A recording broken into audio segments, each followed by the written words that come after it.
Om Namo Venkatesaya. Welcome back to our channel.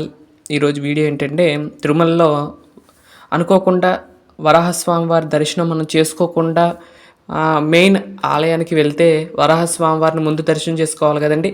స్థల పురాణం ప్రకారం ముందుగా స్వామివారిని దర్శనం చేసుకున్న తర్వాతే మూలమూర్తి అయిన శ్రీ వెంకటేశ్వర స్వామి వారిని దర్శించుకోవాలనేది చరిత్ర. అయితే అది జరగకుండా వెళ్ళిన వారు ఎలా చేసుకోవచ్చు అనేది ఈ వీడియోలో చెప్తాను. ముందుగా అయితే నా వీడియోని చివరి వరకు చూసి దయచేసి లైక్ చేయండి. మీరు లైక్ చేయడం వల్ల ఈ వీడియోలు మరికొందరికి వెళ్తాయి కాబట్టి దయచేసి లైక్ చేయవలసిందిగా కోరుకుంటున్నాను. ఇక్కడ స్వామివారిని చూసినట్లయితే చక్కగా ఆభరణాలన్నీ కూడా అలంకరించుకొని అంతా సేవలన్నీ కూడా పూర్తయిపోయిన తర్వాత స్వామివారు ఈ విధంగా అయితే దర్శనాన్ని ఇచ్చారు. మీరు కూడా దర్శనం చేసుకోండి. లోపల స్వామివారు గర్భాలయంలో ఈ విధంగా అయితే అలంకరించడం జరుగుతుందండి. ప్రతిరోజు కూడా స్వామివారిని అలంకరించి ఈ విధంగా ఉంచడం జరుగుతుంది. మీరు కూడా చూస్తారని పెట్టాను. అలాగే మన మూలమూర్తి అయిన వెంకటేశ్వర స్వామివారిని కూడా మీరు ఈ వీడియోలో దర్శించుకుంటూ నేను చెప్పేది వినవలసిందిగా కోరుకుంటున్నాను. అయితే ఈ వెంకటాచలం అనేది ఎప్పుడో ఉన్న కొండ అండి. కొండ అయితే ఈ యొక్క కొండ మీద ఫస్ట్ వరాహస్వామి వారు అక్కడ పూజా కార్యక్రమాలు అందుకుంటూ ఉన్నారు. కొన్నాళ్ళ తర్వాత వకులమాత ఆశ్రమం అనే పేరుతో అక్కడ ఒక ఆశ్రమం ఉంది. ఆశ్రమంలో ఋషులు అందరూ కూడా ఉంటారు. వాళ్ళల్లోనే ఈ వకులమాత అమ్మవారు ఉంటారు. ఆ అమ్మవారు ఉండి అక్కడ స్వామికి సేవ చేస్తూ ఉంటారు. ఈ వెంకటేశ్వర స్వామివారు అప్పుడు పుట్టలో దాగి పాలు తాగుతున్న సమయంలో ఒక గొడ్డలి విసురుతాడు కదండి. ఆయన ఆ గొడ్డలి ఘాటుకి నుదుటి మీద దెబ్బ తగులుతుంది. గడ్డం కాదు ఇక్కడ తగిలింది, నుదుటి మీద తగిలింది. ఆ నుదుటి మీద తగిలగానే అమ్మ అమ్మ అంటూ ఈ యొక్క వకులమాత ఆశ్రమానికి వచ్చారు. వకులమాత ఆశ్రమం ఎక్కడ ఉందండి? వరాహస్వామి వారి గుడి దగ్గర ఉంది.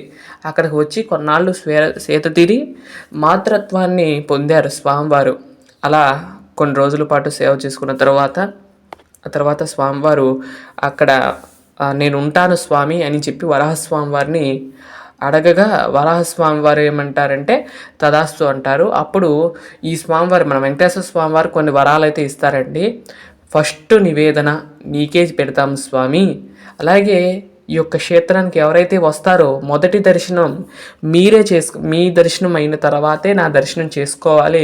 ఎవరైతే మీ దర్శనం చేసుకోకుండా నా దర్శనం చేసుకుంటారో వారందరికీ కూడా దర్శనం చేసుకున్న ఫలితం ఇవ్వము అని అది ఉండదు అని చెప్తారు.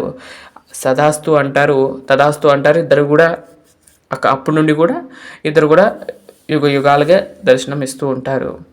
ఈ ఆలయము శ్రీవారి ఆలయం కట్టేటప్పుడు ఆ చక్రవర్తి ఎవరైతే ఆలయాన్ని కడుతున్నారో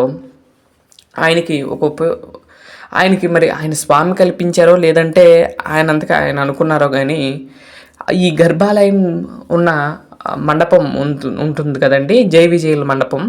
ఆ జై విజయుల మండపంలోనే ఒక స్తంభానికి ఈ వరాహస్వామి వారిని చేశారండి, చెక్కారు. ఎవరైతే అక్కడ వరాహస్వామి వారిని అడావుడిగా పోయాము అనుకున్న వారికి ఆ స్తంభం మీద కనపడి ఫస్ట్ దర్శనం ఆయనే ఇస్తారు.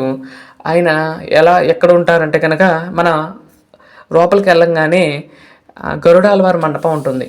గరుడాల మండపానికి కరెక్ట్గా రైట్ సైడ్ గరుడాల వారు ఎదురుగా ఉంటారు కదండి. ఆయనకి రైట్ సైడ్ యొక్క స్తంభం మీద ఈ యొక్క వరాహస్వామి వారి యొక్క బొమ్మ అనేది ఉంటుంది. అక్కడ స్వామివారికి పూలమాల వేసి ఉంటుంది. అక్కడ దర్శనం చేసుకొని ఆ తర్వాత ఎమ్మటే ఇటు తిరిగి వెంకటేశ్వర స్వామి దర్శనం చేసుకోండి. అక్కడ దర్శించుకున్న ఫలితాన్ని ఇస్తుంది. అంతేగాని ఇక్కడే ఉందని చెప్పి ఇక్కడ దర్శించుకోవడం కాదు. ఎవరైతే వీలు పడిన వారు ఉంటారో, అంటే ఆ టైం లేదు అనుకున్న వారు, ఎవరో అప్పటికప్పుడు వచ్చి వెళ్ళిపోవాలి అనుకున్న వారి కోసమని అక్కడ స్వామివారు ఉన్నారు. అక్కడ దర్శనం చేసుకుని కూడా వెంకటేశ్వర స్వామిని దర్శనం చేసుకోవచ్చు. ఇక్కడ దర్శించుకుని లేదంటే అయిపోయినాకన్నా కూడా దర్శించుకోవచ్చు. ఫస్ట్ ఇక్కడ దర్శనం చేసుకున్నారు, ఆ స్తంభం దగ్గర దర్శనం చేసుకున్నారు. దర్శనం అయిపోగానే టైం ఉంటే కనుక వెళ్ళి చక్కగా వరాహస్వామి వారిని కూడా దర్శనం చేసుకోండి. యాత్ర యొక్క పూర్తి ఫలితాన్ని అందుకోండి.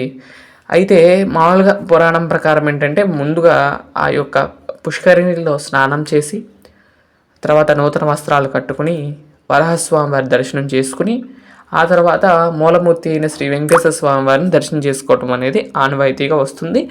ఆ విధంగా చేసినట్లయితే ఇంకా చాలా ఫలితం ఇస్తుంది. ఎప్పుడైనా సరే మనం ఆ యొక్క క్షేత్రాలకు వెళ్ళినప్పుడు ఒక్కసారి ఆ క్షేత్రం యొక్క విశిష్టతను, ఆ యొక్క అక్కడ ప్రదేశాల యొక్క విశిష్టతను తెలుసుకుని వెళ్తే ఆ ఈ యొక్క మన యాత్ర అనేది సువర్ణం అవుతుంది. అలాగే అదొక ఆనంద స్మృతిని ఇస్తుంది ఆ యాత్ర అనేది. ఎప్పుడైనా సరే నేను కూడా అంతేనండి. ఏ ఊరు వెళ్ళినా కానీ ముందుగా ఆ యొక్క చుట్టుపక్కల ప్రాంతాల్లో ఉన్న విశేషాలన్నీ తెలుసుకుంటాను. తెలుసుకుని వెళ్ళినప్పుడు ఓహో, నేను నాతో పాటు వచ్చిన వాళ్ళకి కూడా చెప్తాను. ఇదిగోండి ఇక్కడ ఇలా వచ్చారంట, ఈ స్వామివారు ఇలా వచ్చారు, ఈ స్వామివారిని ఇలా పెట్టారంట అని చెప్పి నేను చెప్తూ వాళ్ళకి ఎక్స్ప్లెయిన్ చేస్తాను. అలాగే మీరు కూడా ఎక్కడన్నా వెళ్ళినప్పుడు చక్కగా చూసి ఈ యూట్యూబ్లో అయితే ఇప్పుడు అన్నీ వచ్చేస్తున్నాయి. ఎక్కడ ఏం ఆలయాలు ఉన్నాయి అన్నీ తెలిసిపోతుంది. ఇప్పుడు ఒక చోటకి వెళ్తే ఆ చుట్టుపక్కల ఉన్న ఆలయాలన్నీ కూడా దర్శనం చేసుకోవచ్చు. తిరుమల వెళ్ళామనుకోండి, తిరుమలలో చుట్టుపక్కల జాపాలి తీర్థం ఇవన్నీ కూడా ఉన్నాయి కదా, అలా చేసుకోవచ్చు. అన్ని దర్శనాలు కూడా అయిపోతాయి. అలా ఎప్పుడైనా ప్లాన్ చేసుకోండి. అలా ప్లాన్ చేసుకుంటే దర్శనం అనేది బాగా జరుగుతుంది. ఇక్కడ ఇప్పుడు దాకా స్వామివారిని దర్శనం చేసుకున్నారు. నా మాటలు విన్నందుకు, ఈ వీడియోని చివరి వరకు చూస్తున్న మీ అందరికీ కూడా అనేక ధన్యవాదాలు మీకు తెలియజేస్తున్నాను. ఆ యొక్క వెంకటేశ్వర స్వామి వారి యొక్క ఆశీస్సులు, అలాగే వరాహస్వామి వారి యొక్క ఆశీస్సులు మీ అందరి మీద ఉండాలని నేను కోరుకుంటున్నాను. ఇక్కడ నిన్న పుష్పపల్లకి సేవ జరిగింది కదండి, అనివార్య ఆస్థానం రోజు కొన్ని ఫొటోస్ అయితే వచ్చినాయి. చూసి ఆనందిస్తారని ఈ ఫోటోలు అయితే యాడ్ చేస్తున్నాను. స్వామివారి యొక్క ఆశీస్సులు మీ అందరూ కూడా పొంది ఆ స్వామివారి యొక్క కృపకు పాత్రులు కాగలరని నేను కోరుకుంటున్నాను. ఆ తర్వాత స్వామివారికి శ్రీరంగం నుండి కూడా వస్త్రాలు వచ్చినాయండి. ఇవ్వండి ఈ ఫోటో. మరొక మంచి వీడియోతో రేపటి వీడియోలో కలుస్తాను. అంతవరకు సెలవు, నమస్కారం.